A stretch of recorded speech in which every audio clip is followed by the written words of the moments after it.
Hey les amis, je suis le voyage de la détente. Ce soir, on va traverser l'herbe infinie de la steppe mongole, là où le vent raconte des légendes et où le moindre insecte semble sortir tout droit d'une fresque murale du XIIIe siècle. Imagine un ciel sans fin, une terre sans clôture, et toi minuscule mais très motivé qui avance avec ton baluchon, ton chapeau de soleil bancal et cette étrange conviction que oui, un pique-nique dans la steppe est forcément une bonne idée, ou une idée téméraire. L'un n'empêche pas l'autre. Tu te tiens là seul ou presque sur cette vaste étendue frémissante où l'herbe chante doucement sous le souffle du vent. Et quand je dis qu'elle chante, ce n'est pas une métaphore poétique. Certains botanistes s'accordent à dire que les longues tiges de la fétuque mongole vibrent d'un son aigu quand le vent atteint la bonne vitesse. C'est un peu comme si la nature elle-même t'encourageait. Vas-y, déballe tes sandwichs futurs héros de la gastronomie nomade. Mais attends, avant de poser ton sac, laisse-moi te rappeler une chose essentielle, tu ne survivras probablement pas à ça. Oh, pas physiquement. Tes jambes vont tenir ton estomac aussi à condition que tu évites le lait de jument tiède. Non, ce que je veux dire, c'est que ton esprit lui risque de ne jamais revenir tout à fait. Il sera resté là-bas quelque part entre un souffle de vent et une légende de cavalier. Alors avant de t'installer confortablement, pense à liker la vidéo et à t'abonner, mais seulement si tu aimes vraiment ce que je fais ici. Et si tu veux jouer le jeu jusqu'au bout, laisse-moi un commentaire avec ta localisation et l'heure qu'il est chez toi. Je suis toujours curieux de savoir à quelle heure du globe on commence à s'endormir ensemble. Maintenant tamise la lumière, allume peut-être un ventilateur pour un léger bruit de fond et glissons doucement ensemble dans ce voyage nocturne. Tu avances lentement, foulant cette herbe mi-douce, mi-piquante qui chatouille tes mollets. Le ciel est vaste, délavé d'un bleu presque translucide, et tu ne peux pas t'empêcher de regarder autour de toi comme si tu venais de débarquer sur une autre planète. Pas un arbre à l'horizon. Rien à l'exception d'un ou deux points noirs, des chèvres sans doute, ou des cavaliers, ou... Oui, non, c'est juste une marmotte en jogging. Tu t'habitues à ce genre de vision ici. Un vent tiède effleure ta nuque. Il porte avec lui l'odeur du cuir de la poussière et surprise un léger arôme de fromage vieilli. Ne sois pas inquiet, c'est la signature olfactive du coin. Si tu veux faire couleur locale, il te faudra t'y faire. Les Mongols, eux, n'en remarquent même plus la présence. Et puis soyons honnêtes entre nous, une petite atmosphère fromagère, c'est mieux que l'odeur d'essence d'un parking sous la pluie. Un cavalier passe au loin, il ne te regarde pas. Mais son cheval te jauge avec un mépris glacial comme si tu venais d'écraser une vénérable touffe d'herbe sacrée. Tu ajustes discrètement ton sac à dos pour masquer ton manque d'expérience. Trop tard. Le cheval sait. Ils savent toujours. Tu continues d'avancer, cherchant ce que tu imagines être un bon coin pour poser le campement. Les Mongols, eux, appellent ça Neurlog Gazar, ce qui signifie littéralement l'endroit ami. On raconte que les anciens lisaient dans la courbe du vent et la texture des pierres pour choisir l'endroit exact où s'arrêter. Toi, tu choisis à l'intuition, ou à la fatigue, ce qui revient un peu au même. Soudain, un cri strident fend l'air, une alouette à crête minuscule, mais dotée d'un organe vocal digne d'un opéra tragique. Elle s'élève, tourne autour de toi, puis s'envole comme si elle t'avait jugé pesé et rejeté. Tu es visiblement un pique-niqueur de seconde classe. Aucun problème, tu aimes les défis. Une fois que tu trouves une zone légèrement en pente protégée du vent par une touffe d'armoise hirsute et une pierre en forme de beignet, ce qui est toujours rassurant, tu poses enfin ton sac. Tes genoux grincent, ton dos proteste, mais ton cœur lui s'allège. Tu es au bon endroit. Il n'y a ni bruit, ni klaxon, ni signal Wi-Fi. Le silence ici a de l'épaisseur. Il n'écrase pas, il enveloppe. Les spécialistes débattent encore pour savoir si cette portion de la steppe au sud du lac Kövsgöl était autrefois un lieu de campement royal ou une simple halte pour marchands de sel. Certains y voient des traces d'anciens cercles funéraires, d'autres y devinent des zones d'offrandes oubliées. Toi, tu y vois surtout un endroit plat où tu ne risques pas de rouler la nuit. Avant de poser quoi que ce soit au sol, tu regardes autour de toi. Un lézard trapu t'observe depuis une pierre. Il ne cligne pas. C'est intimidant. Tu détournes les yeux et déballes ton tapis de sol comme s'il s'agissait d'une toile de maître. Lentement, respectueusement. Ce tapis acheté sur Internet n'a aucune valeur historique, mais pour toi ici il devient soudain sacré. Tu inspires profondément, l'air est clair, il pique un peu, il sent la liberté les siècles, et peut-être un vieux bouillon. Tu as faim, mais tu patientes. Car oui, le pique-nique mongol n'est pas une affaire de précipitation. Il demande du rituel, du calme, et parfois un peu de résignation. À quelques mètres, une chèvre s'arrête pour te regarder longuement, puis elle rote. L'approbation est silencieuse, mais la validation digestive est tout aussi significative. Tu es prêt. Le sol est là doux et étrange, et sous ce ciel immense, tu te sens petit, mais aussi exactement à ta place. Tu lèves les yeux.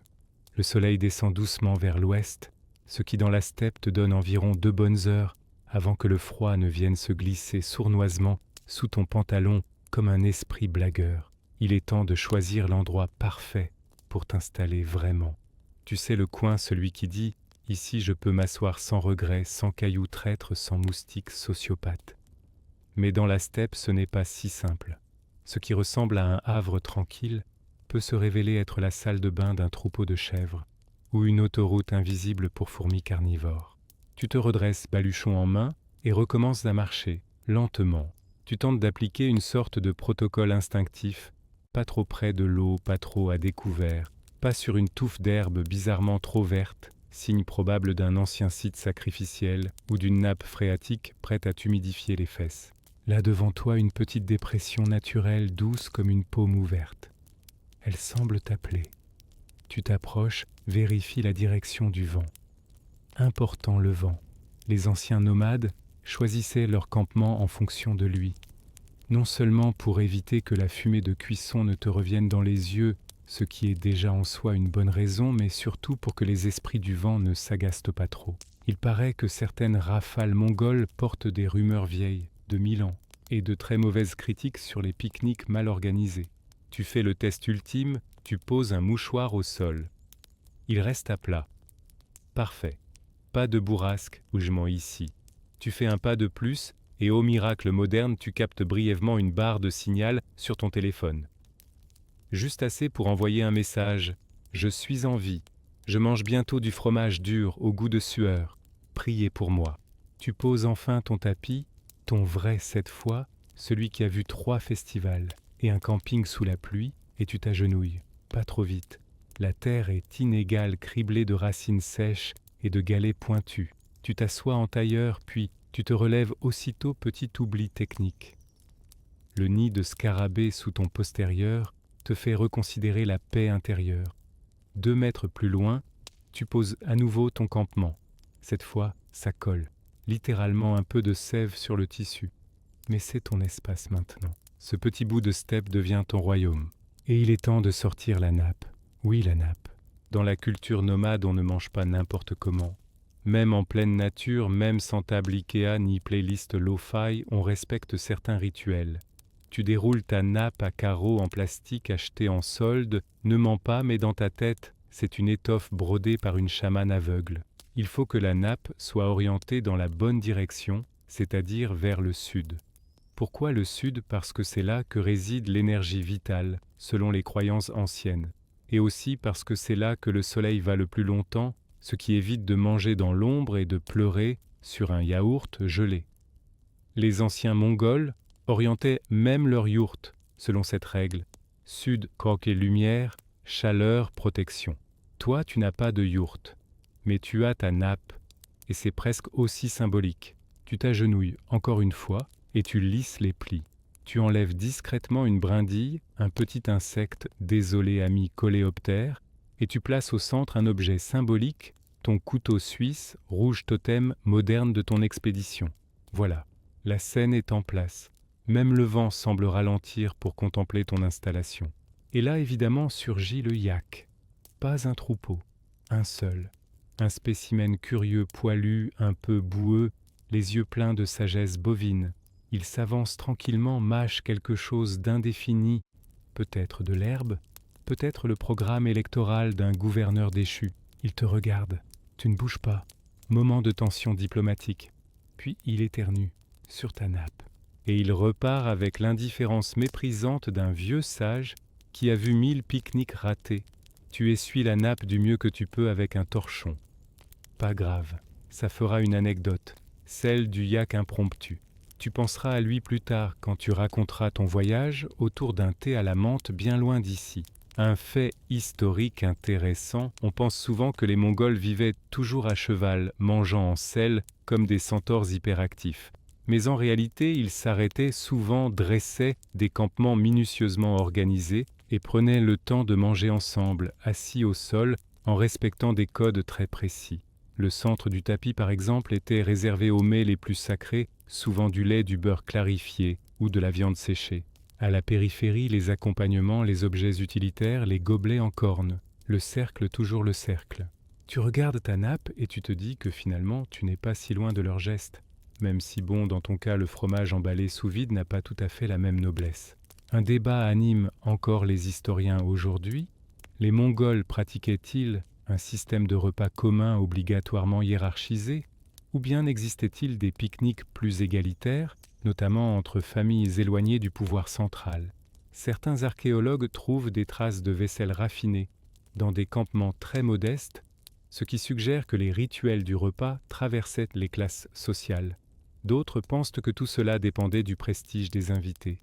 Toi, tu n'as invité personne, sauf peut-être la mouche qui vient de se poser sur ton genou avec une insistance très personnelle. Tu souris. Le soleil dort tout autour de toi. Tu es prêt à manger. Mais pas encore. Il manque quelque chose. Le feu. Le cœur battant du pique-nique mongol est accessoirement la seule chose qui peut rendre ton pain un peu moins dur que le casque d'un archer du XIIIe siècle. Mais ça, ce sera pour plus tard. Tu ouvres lentement ton sac, comme si tu craignais de réveiller une bête endormie à l'intérieur. Et en un sens, c'est un peu vrai. Tu y retrouves tes précieux outils, 3 piquets en métal, une toile, synthétique, quelques cordelettes et un manuel d'instruction en 15 langues, sauf celle que tu comprends. Heureusement, l'esprit du nomade vit en toi, ou du moins c'est ce que tu te murmures pour te donner du courage, alors que tu te prépares à monter ton abri. Dans la tradition mongole, bien sûr, on ne parle pas de tente. On parle de gers ou yourte, comme on dit souvent par ici.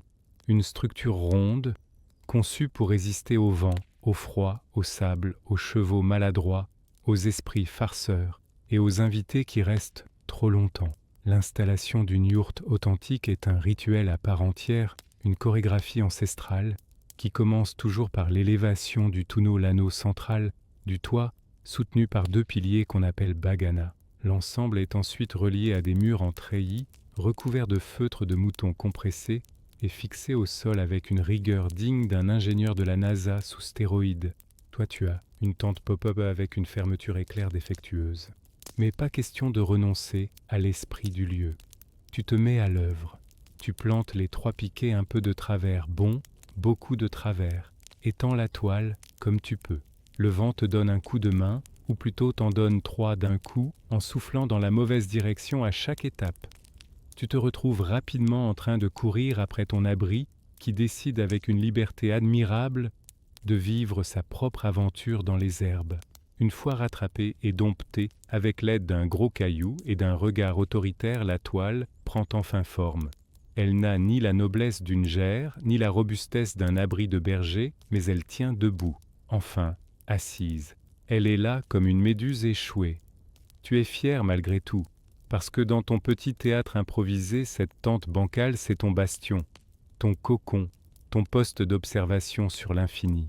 Tu entends un froissement d'ailes, une buse peut-être ou un faucon. Tu lèves les yeux, croises brièvement son regard. C'est une bénédiction ou une menace.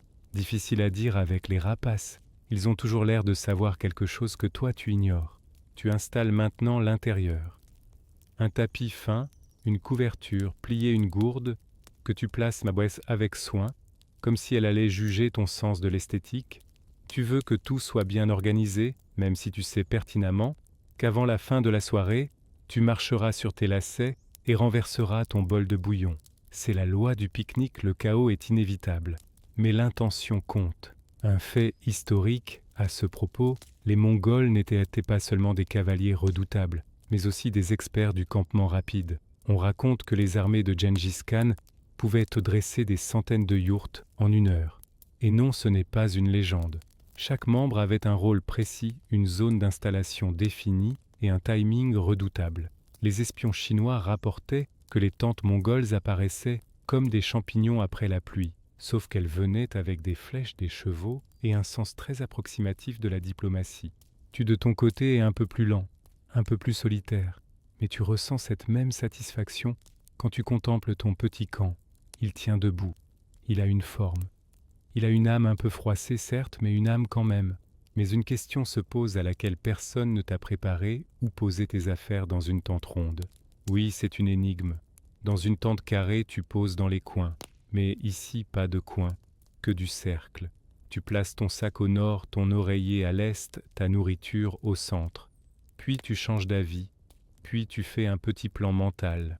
Puis tu t'allonges à l'intérieur pour visualiser ton sommeil. Puis tu te relèves car tu as oublié de refermer la tente et qu'un escadron de criquets semble avoir lancé un assaut stratégique.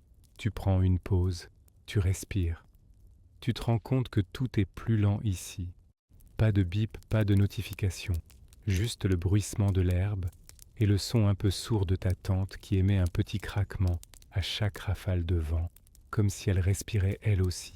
Une anecdote curieuse, certaines familles nomades avaient des yourtes d'été et des yourtes d'hiver, chacune orientée différemment selon la saison. Mais surtout, elles déplaçaient tous meubles hôtels, outils l'enfant endormi dans un balai parfaitement réglé.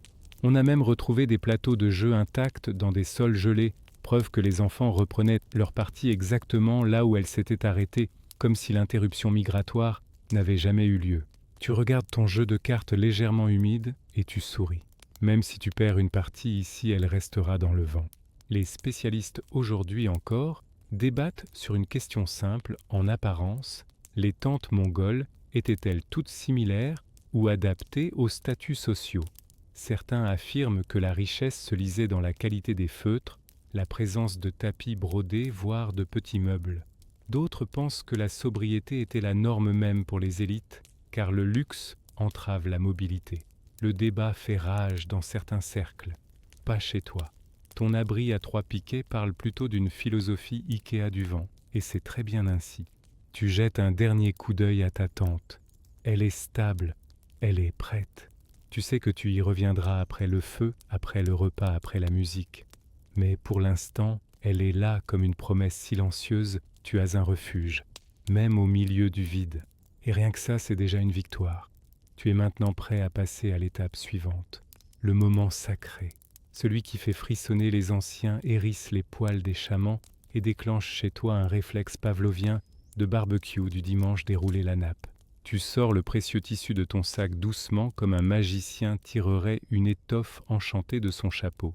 Ce n'est qu'un rectangle bien sûr, probablement synthétique, froissé vaguement taché de sauce tomate datant d'une époque incertaine, mais ici en Mongolie, il prend une autre dimension. Il devient hôtel-table de banquet frontière symbolique entre le quotidien et le sacré. Tu l'ouvres sur l'herbe, avec cette précaution que seuls les pique-niqueurs expérimentés connaissent. Un coup de vent de travers et toute la dignité de ton installation pourrait partir dans une bourrasque ridicule. Tu lisses un pli, tu coinces les bords avec de petites pierres plates que tu choisis comme on choisit des pierres précieuses. Et surtout, tu fais attention à ne pas poser ton genou sur la nappe. Jamais.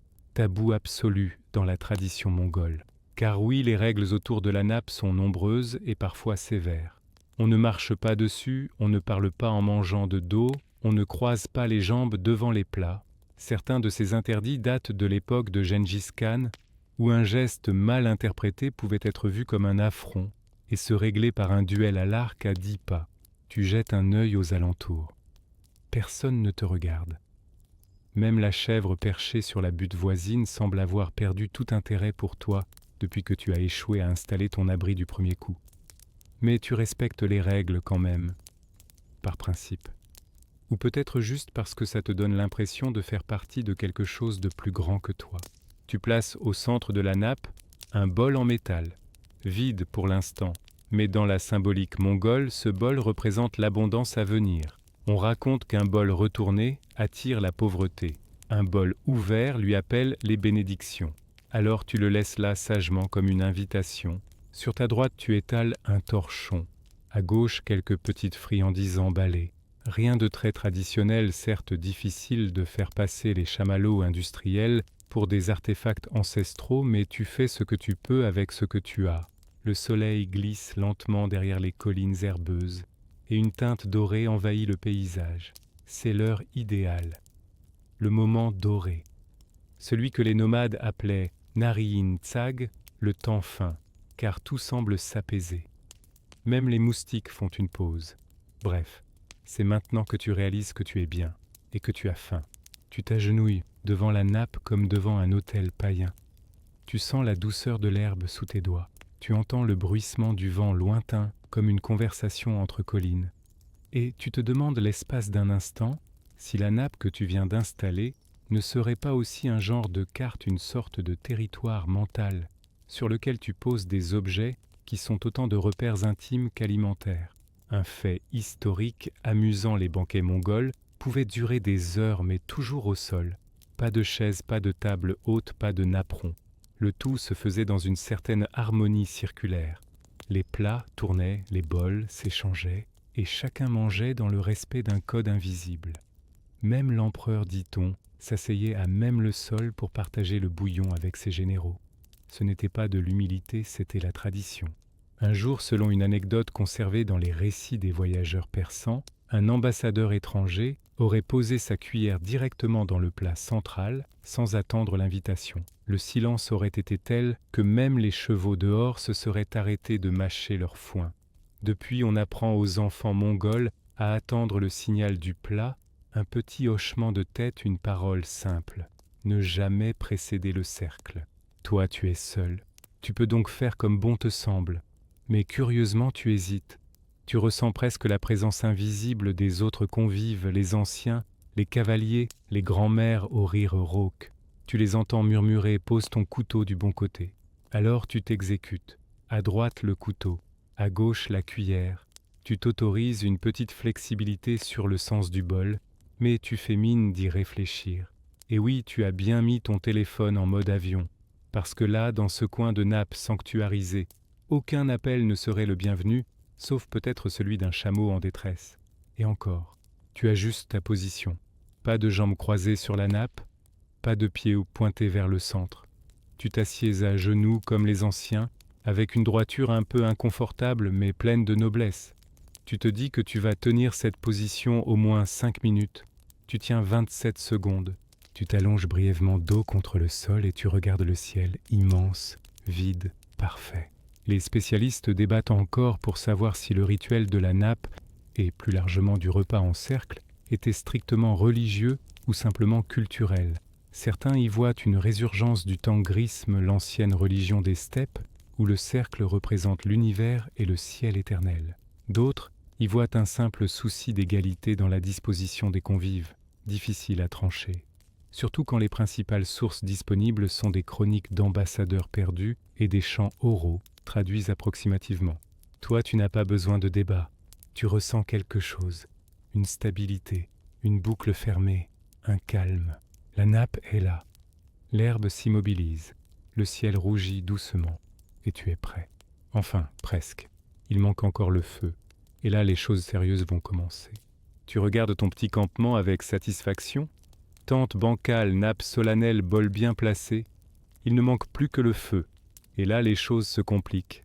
Car allumer un feu dans la steppe, ce n'est pas juste une compétence de scout ou une passion de pyromane discret. Non, c'est une épreuve, une initiation, un bras de fer contre les éléments, et accessoirement un balai légèrement ridicule quand tu n'as ni bois sec ni briquet qui marche. Tu te sens prêt, bien sûr. Tu sors ton nécessaire, 2 silex, un tas de brindilles, du crottin de cheval bien sec, merci la chèvre voisine, même si ce n'est techniquement pas d'elle, et une poignée de patience. Tu t'assois courbé sur ton petit monticule improvisé et tu te mets au travail. Un coup de pierre. Rien. 2 coups. Une étincelle. 3 coups. Une malédiction discrète en français. Tu recommences. L'étincelle devient incandescente. Tu souffles encore. et soudain petite fumée grésillement est là comme un miracle, une flamme, petite, timide, prête à s'enfuir à la première bourrasque. Tu la protèges de tes mains comme on protège un poussin tombé du nid. Tu ajoutes quelques brindilles, puis une motte de crottin. Oui, c'est exact. Le crottin sec est un combustible ancestral utilisé dans toute la steppe. Pas glamour, certes, mais étonnamment efficace.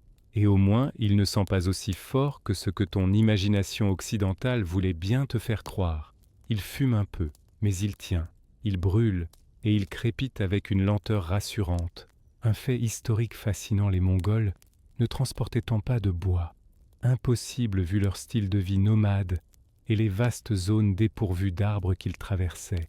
Alors ils s'adaptaient, crottins de cheval, ossements, racines sèches, même des pierres chauffées au soleil, tout devenait combustible. Il existait même des spécialistes du feu dans certaines caravanes qui connaissaient les recettes parfaites pour chaque terrain. Certains utilisaient du lait caillé séché pour démarrer un feu plus chaud. D'autres juraient par les brindilles d'armoise et la bouse mélangée à de la mousse. Toi, tu as juste YouTube en tête, mais la flamme est là. Et c'est tout ce qui compte. Tu recules un peu pour contempler ton œuvre. Le feu crépite joyeusement. L'odeur est rustique mais pas désagréable, une sorte de bois mouillé mélangé à du cuir ancien. Tu te dis que ça ferait un bon parfum pour aventurier en crise d'identité nomade spirit par eau de yak. Tu prépares toi maintenant la petite grille en métal que tu as emportée. Tu la poses sur 2 pierres plates. Ce n'est pas un four traditionnel ni même un foyer digne de ce nom, mais ça fera l'affaire. Et la chaleur monte, doucement, comme une promesse. Un vent léger vient tester ta patience. Il fait danser les flammes, pousse un peu trop sur la droite, tente de déranger l'équilibre fragile de ton installation. Tu ripostes en construisant un petit mur de fortune avec 3 galets et un morceau de carton. Un succès modéré. Mais au moins ton feu ne s'éteint pas. Il grandit, respire, s'anime. Tu as créé une chose vivante et affamée. Soudain un bruit derrière toi, léger. Tu te retournes, rien. Puis à nouveau, un frottement discret dans l'herbe. Tu te figes. Et là, tu le vois, un petit écureuil de la steppe dodu et moustachu qui t'observe avec un sérieux d'ambassadeur. Il s'approche lentement comme s'il venait juger ta méthode d'allumage. Tu restes immobile, le moindre geste brusque, et tu risques de perdre ta crédibilité auprès du corps diplomatique animal. Il renifle, il penche la tête, puis il s'en va, lentement, d'un air déçu. Tu soupires. Tu viens d'être recalé par un rongeur, mais tant pis, ton feu tient toujours. Tu t'en souviendras de ce feu-là, parce que c'est un feu que tu n'as pas allumé juste pour cuire. Tu l'as allumé pour être, c'est ton centre, ton cœur. Il est là et il te réchauffe sans bruit. Les spécialistes débattent encore pour savoir si les anciens Mongols considéraient le feu comme une entité vivante ou simplement comme un outil. Dans certains chants anciens, le feu est décrit comme frère de la lumière ou enfant du ciel et du souffle. D'autres textes le traitent avec une froideur purement utilitaire. Mais une chose est certaine, jamais au grand jamais on ne crache dans un feu. Tabou absolu. On ne jette pas n'importe quoi non plus. Même les miettes doivent être posées avec respect. Le feu ici voit. Toi aussi tu respectes cette règle. Tu ne dis rien. Tu tends les mains, tu ressens la chaleur dans tes paumes, tu écoutes le crépitement. Tu pourrais rester là des heures. Mais l'heure tourne, et ton estomac te rappelle que contempler la beauté élémentaire ne remplace pas une vraie assiette. Tu te lèves, tu regardes ta nappe, ton abri, ton feu, tu souris. Tu viens de passer l'épreuve. Tu as trouvé le cœur battant de ton pique-nique, et maintenant, il est temps de cuisiner. Tu te relèves lentement comme un ancien moine qui s'apprête à accomplir un rite sacré. Tes articulations craquent, ton ventre gargouille, le feu crépite, et toi tu entres solennellement dans le chapitre le plus décisif de tout pique-nique, réussit la cuisine de fortune.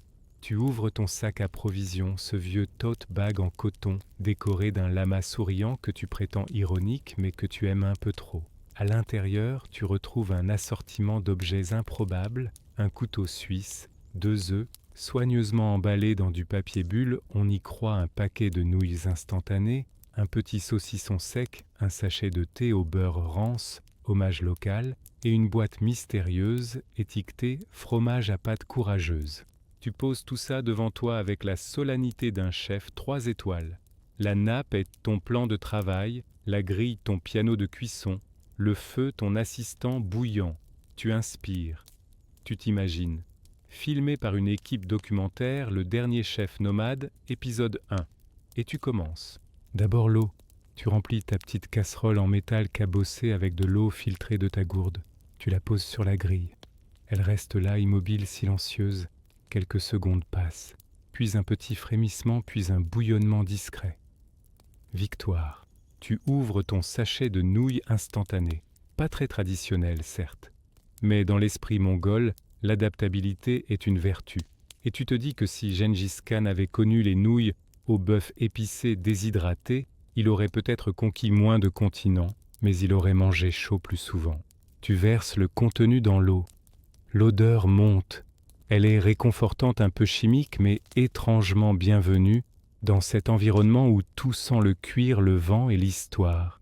Tu ajoutes une pincée d'herbe séchée que tu as trouvée plus tôt. Sur le chemin, tu espères que ce n'est pas une plante hallucinogène.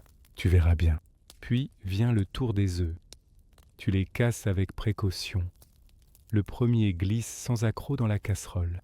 Le deuxième explose en partie sur la grille. Un sacrifice acceptable.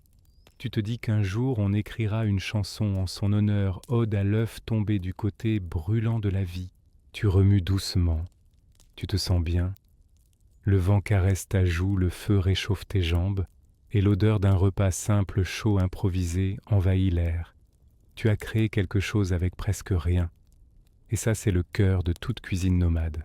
Un fait historique appétissant les Mongols, cuisinaient souvent dans des chaudrons suspendus au-dessus du feu, appelés kazans. On y préparait des bouillons riches, pleins de viande d'os et parfois d'herbes médicinales. Le plat emblématique était le bourtsog, une sorte de beignet frit dans la graisse animale. Parfait pour l'énergie, moins parfait pour les artères. Il existait aussi un plat plus spectaculaire, le korkog, où la viande est cuite avec des pierres brûlantes dans un récipient fermé. Les pierres encore incandescentes étaient d'eau parfois distribuées aux convives pour les tenir au chaud. Oui, tu pouvais littéralement faire la sieste avec une côtelette chaude dans les mains. Toi, tu n'as pas de pierre volcanique. Mais tu as ton petit bol en inox et une cuillère fondue par le temps. Tu verses les nouilles fumantes dedans. Tu tranches quelques lamelles de saucisson par-dessus effet, fusion food. Puis avec courage, tu ouvres la boîte de fromage. Erreur. Une puissante vague d'arômes s'échappe d'une intensité presque religieuse. Tu recules légèrement, tu pleures un peu. Ce fromage-là, ce n'est pas un simple produit laitier, c'est un test, une énigme philosophique. Tu en coupes un minuscule morceau et le déposes dans ton bol. Il fond lentement. Où attaquent les nouilles, difficile à dire. Une anecdote étonnante, certains fromages mongols comme le haroul sont laissés assécher pendant plusieurs mois sur le toit des yourtes. Ils deviennent aussi durs que la pierre. Les enfants les sucent pendant des heures comme des bonbons. D'autres, au contraire, restent tendres mais extrêmement fermentés. On raconte qu'un ambassadeur russe du XVIIIe siècle a refusé de goûter un de ces fromages et qu'il a été poliment escorté hors du campement. Depuis, on sait, tu goûtes ou tu t'en vas. Tu goûtes. La cuillère monte lentement à tes lèvres. Les nouilles sont brûlantes. Le fromage a fondu juste assez pour devenir filant. Et c'est bon, vraiment. Un peu piquant, un peu étrange, mais réconfortant. Tu as chaud de l'intérieur. Ton estomac applaudit, ton cerveau ralentit. Tu es exactement là où tu dois être. Tu regardes ton bol vide, puis les restes du feu. Le ciel se teinte d'un bleu plus profond, la lumière baisse doucement. La nappe est encore tiède, ton ventre est plein, ton cœur aussi. Les spécialistes s'interrogent encore sur le degré de sophistication culinaire des Mongols. Longtemps considérés comme frugaux, voire rustres, les recherches modernes tentent à prouver que leurs repas étaient en réalité très variés, adaptés aux saisons et pleins de subtilités. Des herbes rares, des mélanges laiteux, fermenter des cuissons lentes et même des desserts à base de farine grillée et de graisse de queue de mouton. Les livres de cuisine perdus du XIIIe siècle manquent cruellement, mais les témoignages oraux, eux, persistent. Toi, tu n'as pas besoin d'archives. Tu as ta bouche, ton feu, ton plat vide, et c'est tout ce qu'il te faut. Tu poses ton bol vide sur la nappe comme on repose une offrande après un rituel sacré. Tu sens que tu viens de franchir une étape, un de ces moments étrangement satisfaisants où le monde entier semble faire une pause, juste le temps que tu digères. Et maintenant que tu es bien nourri, bien installé et légèrement somnolent, il est temps d'honorer une autre tradition essentielle du pique-nique dans la steppe mongole, l'art de faire absolument rien. Tu t'allonges sur le dos, bras écartés, regard tourné vers le ciel, comme si tu voulais t'y dissoudre doucement. Au-dessus de toi, le plafond infini des grandes plaines s'étale sans un nuage. Le bleu est intense, presque métallique, comme s'il avait été poli à la main par une armée de moines contemplatifs. Tu entends ton cœur battre dans tes oreilles, rien d'autre. Le feu crépite faiblement derrière toi, la brise souffle, et ton esprit commence à flotter entre deux pensées comme un cheval sans cavalier. C'est le moment parfait pour la digestion spirituelle. Tu te demandes dans un élan d'oisiveté transcendantale comment faisaient les anciens Mongols pour passer leur temps entre deux batailles, deux migrations, deux orages. On les imagine toujours à galoper ou à conquérir, mais ils avaient aussi ces longs après-midi où rien ne bougeait. Et là, ils faisaient ce que tu fais maintenant, ils observaient, écoutaient, méditaient sans le savoir.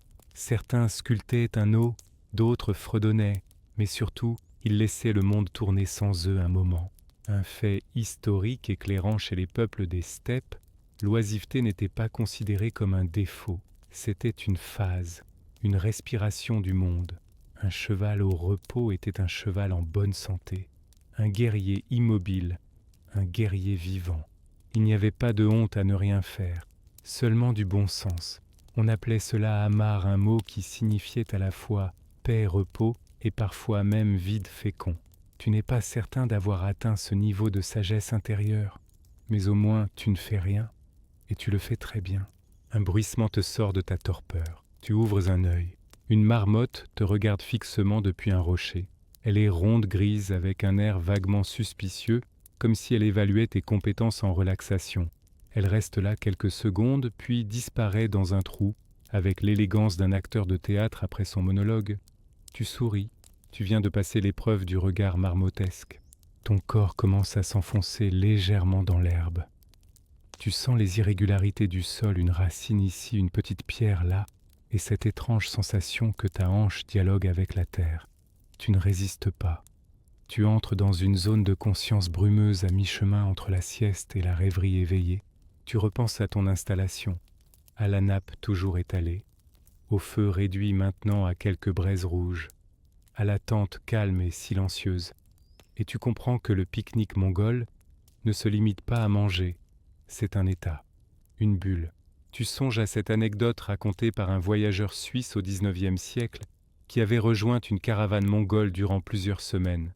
Un jour, alors qu'il proposait de poursuivre la route après le repas, un vieux cavalier l'aurait regardé droit dans les yeux et dit simplement « Pourquoi vouloir partir alors que tu es exactement là où tu dois être ?»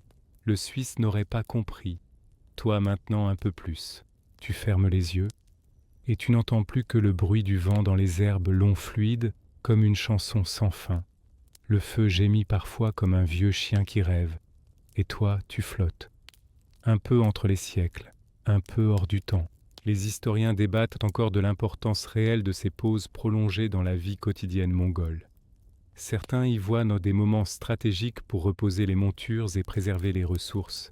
D'autres, plus sensibles, pensent que ces instants étaient profondément spirituels, presque religieux, et que les nomades s'y reconnectaient à l'ordre invisible des choses. L'absence d'écriture formelle rend difficile la confirmation. Mais l'oralité, elle regorge de poèmes, de contes, de chants, tous nés de cette lenteur contemplative. Tu rouvres les yeux. Le ciel a changé de couleur. Il est devenu légèrement orange, puis pêche, puis presque rose. Tu sens que le jour glisse doucement vers la fin. Tu te redresses lentement. Tu t'étires. Tes os craquent, tes muscles protestent, mais ton esprit, lui, est limpide, nettoyé. Tu regardes autour de toi, et tout est encore là. La nappe, la tente, le bol, le feu réduit à une lueur tranquille. Et toi, au milieu, calme. Tu sais que ce moment ne durera pas éternellement, mais ce n'est pas grave. C'est pour ça qu'il est précieux. Tu t'étires encore un peu, comme un vieux chat revenu d'une sieste de roi. Le soleil glisse lentement derrière l'horizon. L'ombre des collines s'étire comme un drap sur le lit du monde. Et toi, toujours là, tu te dis qu'il manque encore quelque chose pour parfaire ce tableau, quelque chose d'essentiel dans toute tradition mongole, digne de ce nom, le thé.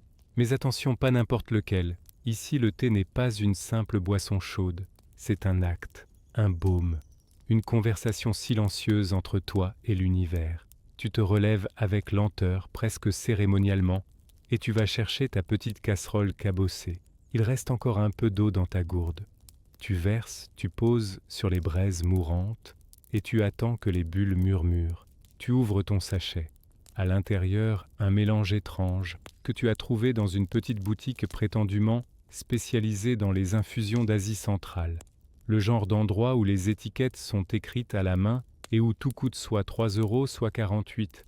Celui-là, on te l'a vendu comme un thé au beurre mongol, censé t'immerger dans les rituels les plus authentiques.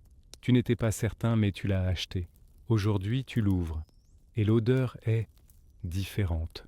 Lait fermenté scelle un fond de fumée et quelque chose d'indescriptible. Tu verses une cuillère du mélange dans l'eau, tu remues doucement et tu attends. Un fait historique étonnant, le thé au beurre, appelé Suteitsai, est l'une des boissons les plus emblématiques de la steppe. Il n'est pas sucré, mais salé. Préparé à base de thé noir, de lait de jument ou de vache, parfois même d'un soupçon de beurre rance ou de graisse de queue de mouton, le combo gagnant si tu es téméraire. On y ajoute du sel, parfois un peu de farine grillée, et on le laisse mijoter jusqu'à ce qu'il atteigne cette texture légèrement épaisse, presque veloutée. Les Mongols en boivent toute la journée à tous les âges, même les enfants. C'est leur café, leur soupe, leur câlin. Tu regardes ton mélange, il frissonne, il change de couleur, l'odeur se répand. Tu pourrais fuir, mais tu restes, parce que tu veux vivre ça jusqu'au bout. Tu verses le tout dans ton bol.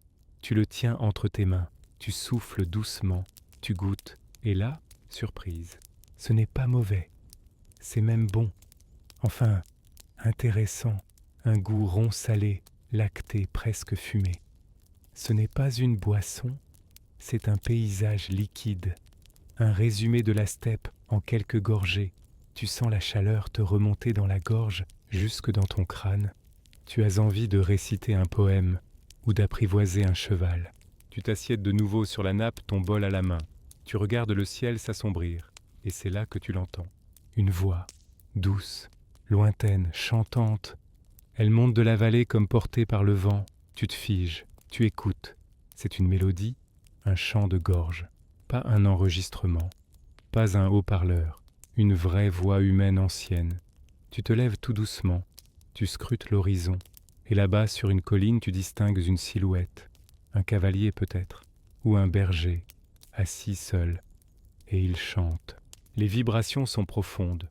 Le chant n'a pas de mots, seulement des sons graves, ronds, presque surnaturels. C'est ce qu'on appelle kumei, le chant diphonique mongol, un art ancestral transmis de génération en génération, où l'on fait résonner plusieurs notes en même temps avec la gorge, le ventre, le souffle. Un fait méconnu mais fascinant, ce chant ne servait pas seulement à célébrer, il était aussi un moyen de communication. Certains bergers chantaient à leurs troupeaux, d'autres à leurs ancêtres. On raconte même que Gengis Khan lui-même faisait appel à des chanteurs de gorge avant ses batailles pour apaiser les esprits de la steppe. Et selon une tradition tenace, chaque voix était associée à un animal, l'aigle, le loup, le chameau. Chaque timbre évoquait une essence. Le chanteur sur la colline t'ignore. Il chante pour lui ou pour le vent, et c'est parfait. Toi, tu restes là immobile, ton bol à la main. Tu n'applaudis pas, tu ne parles pas, tu laisses la musique te traverser, tu la bois comme ton thé. Une anecdote tendre dans certains villages, les enfants apprennent d'abord à chanter en gorge, avant même de savoir lire. Ce n'est pas un concours, c'est une offrande.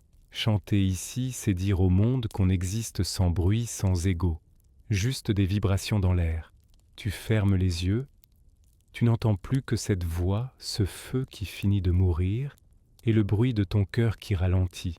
Et tu te dis que si ton pique-nique devait finir ici maintenant, ce serait parfait.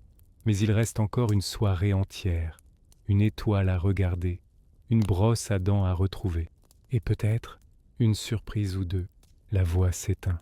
Elle se dissout dans l'air comme une dernière volute de fumée, et te laisse là assis seul avec ton bol presque vide et ton esprit rempli. Le silence revient, un silence dense, feutré, presque moelleux. Et toi tu respires lentement, comme pour prolonger l'instant. Le ciel lui a basculé. Il n'est plus rose, ni orange, ni pêche. Il est bleu, profond, puis noir d'encre. Quelques étoiles apparaissent timides au début, puis par centaines, par milliers. Elles s'allument comme les lampes d'un vieux théâtre céleste. Tu te sens minuscule, mais pas perdu. Tu es au bon endroit. Et maintenant, c'est l'heure d'un autre rite essentiel du pique-nique mongol, l'observation des constellations, ou comme tu l'appelles intérieurement regarder les étoiles en faisant semblant de s'y connaître. Tu t'allonges de nouveau la tête, posée sur ton sac, et tu lèves les yeux. Une vérité cosmique, dans la steppe, le ciel est immense. Il ne souffre d'aucune pollution lumineuse. Il ne partage son territoire avec aucune tour, aucune ville, aucun néon clignotant. C'est un ciel franc, brutal, absolu. Et c'est là que les Mongols ont lu pendant des siècles le calendrier, les migrations, les augures. Le ciel n'était pas une décoration, c'était un manuel d'instruction, un fait historique. Les peuples nomades avaient leur propre cartographie céleste. Ce que nous appelons la Grande Ourse, eux la voyaient comme une charrette renversée avec le manche, comme flèche du temps. Orion devenait le chasseur aux trois frères, et la Voie lactée, le chemin blanc, cette rivière céleste, que suivaient les esprits des ancêtres. On dit même que certaines caravanes voyageaient exclusivement de nuit, se guidant uniquement aux étoiles. Pas besoin de GPS quand ton arrière-grand-mère te parle depuis le ciel. Tu plisses les yeux. Est-ce que cette tache floue-là, c'est Jupiter? Et cette autre chose qui bouge lentement, un satellite? Tu sors ton téléphone par réflexe, mais la réception est morte depuis 3 heures. Tant mieux, tu ne veux pas vérifier. Tu veux juste croire que cette étoile un peu plus brillante juste au-dessus de ta tente, c'est la même que Gengis Khan regardait quand il se demandait s'il devait envahir la Perse ou faire une sieste. Un bruissement te fait sursauter. Cette fois, ce n'est pas une marmotte ni un écureuil. C'est plus métallique. Tu te redresses et tu vois posé là, à 10 mètres de ta nappe, un petit objet brillant. Tu t'approches. Un briquet. Pas à toi. Tu le ramasses. Il est ancien, usé, décoré de motifs floraux gravés. Et il fonctionne. Une flamme bleue s'élève stable. Tu regardes autour. Personne. La silhouette du chanteur a disparu depuis longtemps. Une anecdote étrange, il existe dans certaines zones reculées de Mongolie des traditions selon lesquelles des objets sont laissés en prêt par les esprits. Trouver un outil fonctionnel dans la steppe est vu comme une bénédiction, mais attention, tu ne peux pas l'emporter. Tu peux t'en servir, oui, mais tu dois ensuite le remettre en place, ou le remplacer. Sinon, dit-on, la steppe te le reprendra, et elle prendra quelque chose d'autre avec. Tu souris intrigué. Tu poses le briquet sur un petit monticule de pierre comme sur un autel improvisé. Tu murmures un merci que personne n'entendra, sauf peut-être le vent. Le vent, justement, se lève un peu. Il te frôle le cou, se glisse sous ta veste et te rappelle doucement qu'il est temps de penser au sommeil. Tu regardes ta tante. Elle t'attend tranquille. Ta couchette improvisée, un matelas de mousse et un sac de couchage un peu trop court semblent soudain très attirantes. Mais avant ça, il te reste un dernier acte à accomplir ce soir. Tu fouilles dans ton sac et tu le retrouves. L'objet sacré, le Graal de toute nuit sous la tente, la brosse à dents. Oui, même ici, surtout ici. Parce que même si tu viens de boire du thé au beurre, d'écouter un chant ancestral et de faire corps avec l'univers, tu n'es pas prêt à affronter l'aube avec un goût de nouilles froides dans la bouche. Tu marches jusqu'à un petit creux dans le sol, un genre de rigole naturel. Tu y verses un peu d'eau, tu t'agenouilles, tu brosses, lentement, en regardant les étoiles. C'est un moment solennel, presque rituel. Lustrer les dents face à l'infini. Les spécialistes débattent encore pour savoir si les Mongols médiévaux avaient des techniques d'hygiène bucco-dentaire particulières. Certaines sources parlent de racines à mâcher d'écorce frottées contre les gencives, voire de poudre de cendre. D'autres pensent qu'ils se contentaient d'une diète peu sucrée pour éviter les caries. Une chose est sûre, le sourire de Gengis Khan n'a jamais été documenté. Tu termines ton brossage. Tu recraches dignement. Tu ranges ta brosse comme une épée dans son fourreau. et tu retournes vers ta tente. La nuit est là, complète. Les étoiles brillent comme jamais. Et toi, tu fermes la fermeture éclair. Tu t'enroules, tu respires et tu souris. Tu ne sais pas encore si tu vas bien dormir. Mais une chose est sûre, tu as vécu quelque chose. Et il te reste encore quelques surprises. Tu t'installes enfin dans ton sac de couchage, cet étrange cocon qui te promet douceur et chaleur, ou au moins de ne pas finir en glaçon à l'aube. Tu t'endors en sentant la tente siffler doucement sous la caresse du vent. Les bruits de la steppe nocturne t'entourent, un hibou, quelque chose qui gratte, peut-être un serpent, et ce léger murmure là-bas comme une respiration. Rien d'effrayant, juste la nature qui respire. Dans cette intimité, tu te surprends à penser à ce que tu as vécu aujourd'hui, la nappe étalée avec soin, le feu de crottin allumé à la force des poignets, la nourriture improbable mais réconfortante, le chant diphonique, le ciel immense. C'est un voyage qui t'a emmené loin, plus loin que tu ne l'imaginais, plus loin que la simple étape d'un pique-nique. Tu souris dans le noir. Un fait historique, les Mongols avaient puis Monto-en-V pour habitude de dormir dehors autant que possible, même par temps froid parfois, à la belle étoile ou sous des tentes minimalistes. Ils croyaient que le contact direct avec la terre et l'air pur renforçait leur corps et leur esprit.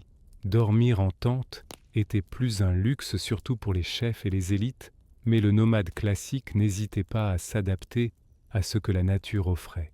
Tu te dis que ton sac de couchage n'est finalement pas si éloigné de cette tradition.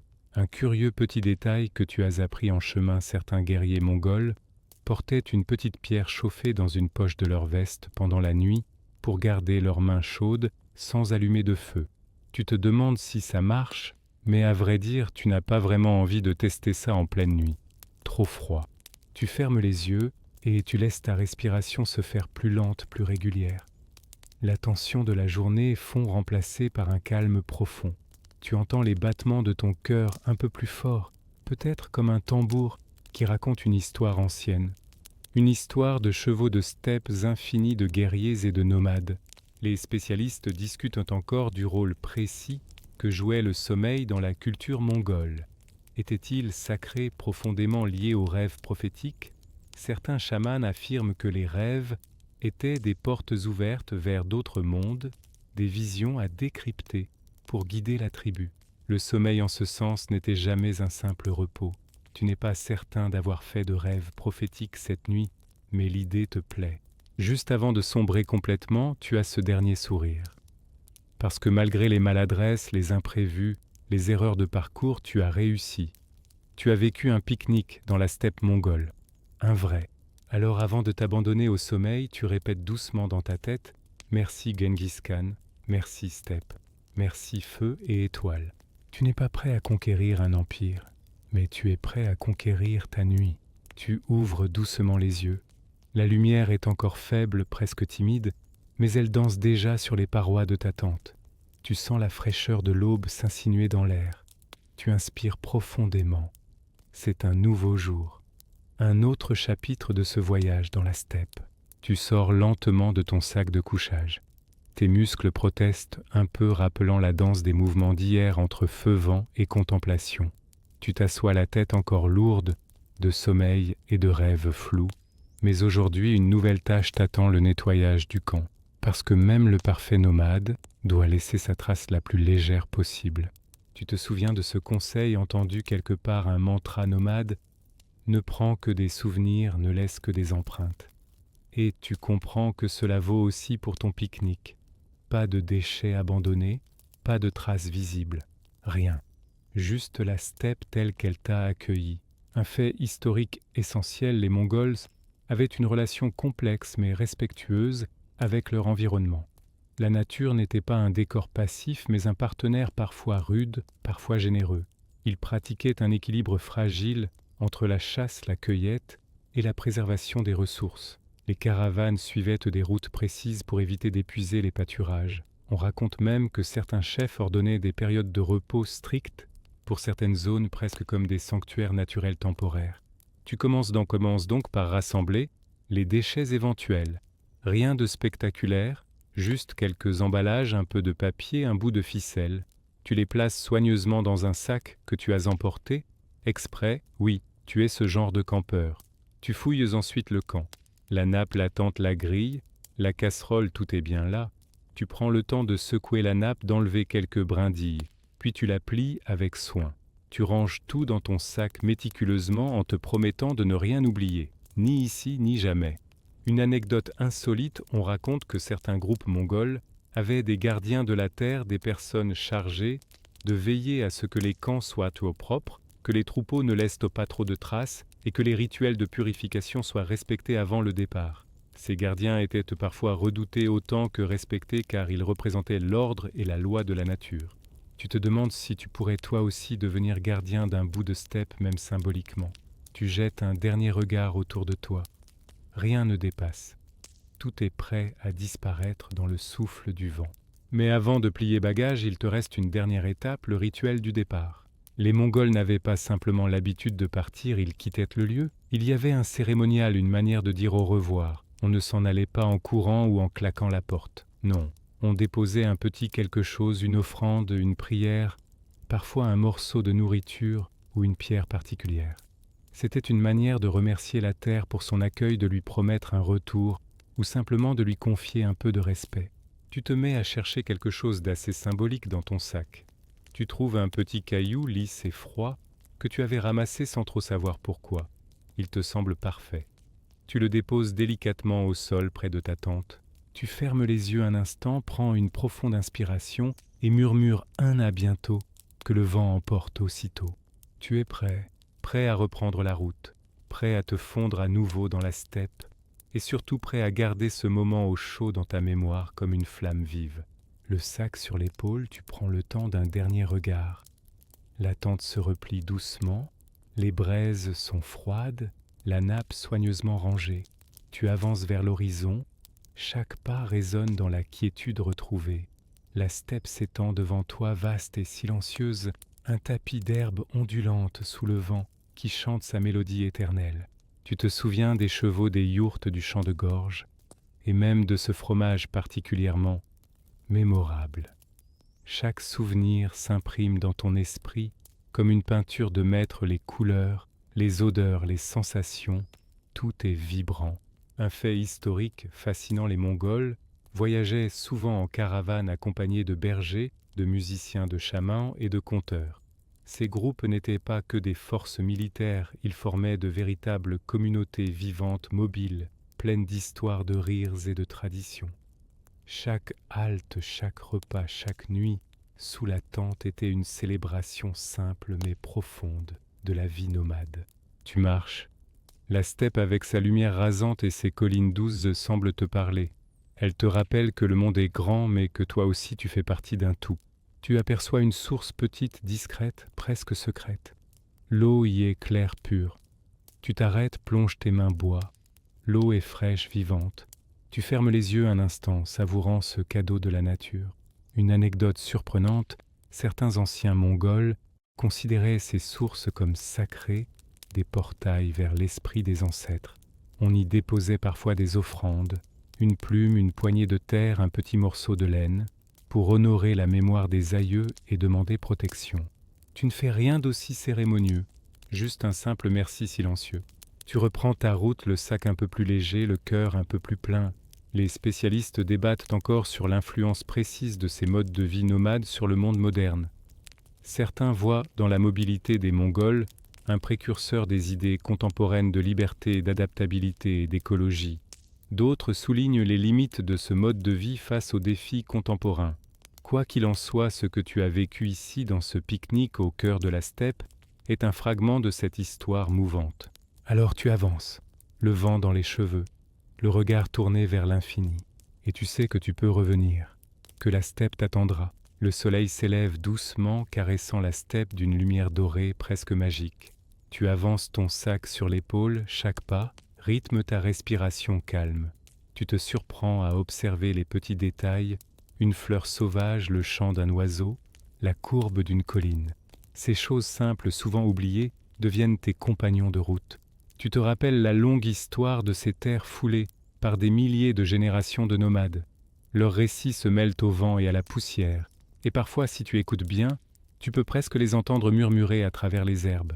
Un fait historique marquant la steppe mongole fut le berceau d'innombrables empires, pas seulement celui de Gengis Khan. Elle fut aussi une terre d'échange, un carrefour où se croisèrent marchands, guerriers, poètes et voyageurs de tous horizons. La célèbre route de la soie passait par là, reliant l'Orient à l'Occident, portant avec elle marchandises, idées et parfois même épidémies. Mais surtout, elle fut un pont entre cultures. Alors que tu marches, tu tombes sur un petit groupe d'animaux, sans doute des gazelles ou des antilopes. Ils t'observent quelques secondes, figés dans leur grâce sauvage, avant de s'élancer dans une course fluide, un ballet naturel qui te rappelle la beauté fragile de la vie. Une anecdote fascinante, les Mongols avaient un lien presque sacré avec leurs chevaux, souvent comparés à des membres de la famille. Certains guerriers pouvaient parcourir jusqu'à 100 km par jour, changeant de monture pour ne jamais épuiser leurs bêtes. La relation homme-cheval était plus qu'utilitaire, elle était spirituelle, un pacte d'équilibre entre force et respect. Tu penses à tout ça en marchant, à la fois humble et puissant face à cette nature immense. Les historiens débattent encore de l'impact environnemental des grandes migrations nomades. Certains suggèrent que ces mouvements incessants contribuaient à préserver l'équilibre écologique, évitant le surpâturage. D'autres pensent que par moments, ils ont accéléré l'érosion et modifié les paysages. Quoi qu'il en soit, la steppe, elle continue de respirer, de s'adapter, de survivre. Tu avances donc empli d'un calme profond porté par la sagesse ancienne des terres que tu traverses. Chaque pas est une méditation, chaque souffle un hommage. Tu te dis que ce pique-nique mongol finalement n'était pas juste un repas dans la nature, c'était une leçon, un pont entre passé et présent, et tu es prêt à la suivre pas à pas. Tu marches maintenant vers un petit bosquet d'arbres clairsemés, où la lumière joue entre les feuilles, créant des motifs mouvants sur le sol. La steppe change ici, elle devient plus intime, presque secrète, comme si elle te confiait un trésor caché.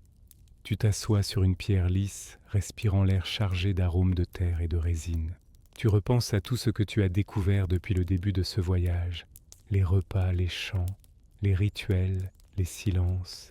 Chaque instant t'a rapproché un peu plus de cette nature brute sauvage, mais aussi profondément humaine. Un fait historique souvent oublié, les Mongols avaient une médecine traditionnelle qui utilisait les plantes de la steppe. Certaines herbes, racines ou écorces servaient à soigner les blessures, calmer les douleurs, ou encore à purifier le corps. Ces connaissances transmises oralement étaient précieuses pour la survie dans un environnement parfois hostile. Tu décides d'observer la flore autour de toi. Là, une fleur bleue, que tu ne connais pas, ici une touffe d'herbe parfumée. Tu humes l'air, cherchant à deviner les plantes utiles, celles qui pourraient servir au prochain pique-nique. Peut-être un thé, une décoction, une pommade. Une anecdote curieuse, certains chamans mongols utilisaient la fumée de plantes spécifiques pour purifier les camps et chasser les mauvais esprits. Cette pratique à mi-chemin entre la médecine et le rituel mêlait croyances et savoirs ancestraux. Tu te demandes si, sans t'en rendre compte, tu n'as pas participé toi aussi à une forme de purification en préparant ton feu avec du crottin. Tu te surprends à sourire, imaginer la tête d'un chaman face à ton manuel du parfait pique-nique, sans doute une source d'amusement ou peut-être de fierté. Qui sait, les historiens discutent encore de la place exacte de la spiritualité dans la vie quotidienne mongole. Certains insistent sur son omniprésence, d'autres sur sa flexibilité selon les régions et les époques. Ce qui est certain, c'est que pour ces nomades, chaque geste, chaque pause, chaque repas pouvait être teinté d'une dimension sacrée, même dans la simplicité. Tu te lèves prêt à continuer ta route. Tu sais que cette étape était importante, un moment de pause, d'écoute, de communion avec la steppe et ses secrets. Tu reprends ta marche, le cœur plus léger, les sens en éveil.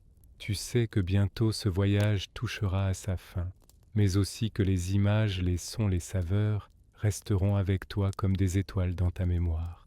Le soleil décline lentement, la steppe s'habille de couleurs chaudes d'or et de cuivre. Tu marches d'un pas tranquille, profitant de cette lumière douce qui enveloppe tout d'une aura presque magique. Le vent caresse ton visage comme une invitation à la paix. Tu sais que c'est le dernier moment, celui où tu prends la mesure de tout ce que tu as traversé, vécu, ressenti. Tu t'arrêtes au sommet d'une colline, regardant le paysage s'étendre à perte de vue. des herbes hautes denses, sous le souffle léger des silhouettes d'animaux furtifs apparaissent à l'horizon. Tu te sens à la fois minuscule et immense, présent mais porté par l'éternité de la steppe. Un fait historique puissant, les Mongols considéraient souvent la steppe comme un lieu sacré presque vivant. Elle était leur maison, leur temple, leur gardienne. Respecter ses cycles, ses caprices, c'était assurer la survie de tout un peuple. Ce lien profond à la terre façonnait leur identité, leur culture, leur légende. Tu te rappelles les mots d'un vieux conte ? Celui qui connaît la steppe connaît la vie. Une phrase simple, presque une évidence, mais qui résonne fort dans ta poitrine. Une anecdote finale, les Mongols avaient l'habitude de terminer chaque voyage, chaque expédition, par une cérémonie appelée l'ombre du cheval. Ils plantaient un poteau en bois au sommet d'une colline, en mémoire des chevaux perdus, des amis partis, des moments partagés. C'était un geste de gratitude mais aussi d'espoir. Tu fermes les yeux un instant, imaginant ce poteau, ce lien invisible qui unit les vivants aux morts, les hommes à la nature. Les historiens débattent encore de la signification exacte de ce rituel, certains y voyant une forme de culte animiste, d'autres une tradition sociale, renforçant les liens de la communauté. Quoi qu'il en soit, il incarne parfaitement cette idée, que pour les Mongols chaque geste avait une portée, chaque moment une résonance. Tu ouvres les yeux, tu souris. Tu es prêt à clore ce voyage, mais pas à le perdre, parce que ce que tu as vécu là, sous le ciel immense, c'est un fragment d'éternité, un souffle de steppe. Tu te relèves prêt à repartir, le cœur léger, l'esprit apaisé, et la nuit qui vient te berce déjà. Tu sens la fraîcheur s'installer doucement comme une caresse enveloppante. Le vent s'est calmé, laissant place à une quiétude profonde, presque palpable. Ton souffle ralentit. Chaque inspiration devient plus douce, plus longue, comme si tu glissais lentement vers un autre monde, un monde où le temps s'étire et où tout ce qui compte est le moment présent. Tu te souviens de la steppe vaste et silencieuse, comme un océan d'herbes ondulantes sous la lumière douce du crépuscule. Tu sens encore le parfum de la terre chaude, le goût salé du thé au beurre, le murmure lointain du chant diphonique. Toutes ces images se dissolvent peu à peu, se fondent dans un voile de tranquillité. Le feu s'est éteint, mais il reste la chaleur, cette chaleur douce qui vient de l'intérieur, celle qui accompagne les souvenirs apaisants. Tu te sens léger, flottant entre veille et sommeil, comme porté par un souffle invisible. Tu n'as rien à faire maintenant, rien à contrôler. Juste écouter la nuit qui s'installe, ses bruits feutrés, son silence habité. Tu fermes les yeux et la douceur t'enveloppe, t'emmène doucement vers un sommeil profond et réparateur. Ta respiration devient un rythme apaisant, un chant discret qui berce ton corps fatigué. Chaque muscle se relâche, chaque pensée s'efface doucement. Tu es là pleinement présent mais déjà ailleurs dans ce lieu paisible où les rêves naissent. Alors laisse-toi glisser doucement, doucement encore, comme un cheval qui se couche dans l'herbe tendre comme une étoile qui s'éteint pour mieux briller demain. Tout est bien, tout est calme, tout est à sa place.